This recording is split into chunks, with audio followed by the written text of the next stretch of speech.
Son premier jour de Donald Trump à la Maison-Blanche, les expulsions d'immigrés en situation irrégulière n'ont jamais été aussi nombreuses. 139 000 expulsions depuis l'investiture de Donald Trump. Le président américain affiche sa lutte contre l'immigration clandestine jusque dans les jardins de la Maison-Blanche où une centaine de pancartes a été plantée. Hier, dessus, les photos de migrants en situation irrégulière renvoyés dans leur pays.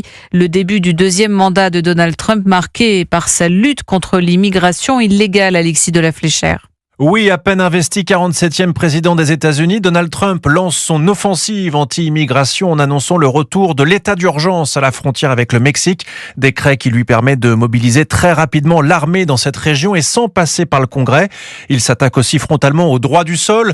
Un droit ridicule, dit-il aux journalistes conviés dans le bureau ovale. Et puis il lance aussi en parallèle une grande chasse aux sans-papiers. Des raids coordonnés sont menés dans de nombreuses grandes villes pour opérer les clandestins.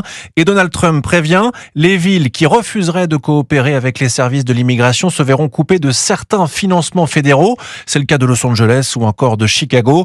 Des migrants sont alors arrêtés parfois en pleine rue et le ministère américain de la Défense diffuse des images de migrants chevilles et poignets menottés en train d'embarquer dans des avions militaires. Donald Trump qui espère d'ici la fin de son mandat expulser la totalité des sans-papiers. Ça représente entre 11 et 12 millions de personnes. Alexis de la Fléchère pour Europe 1.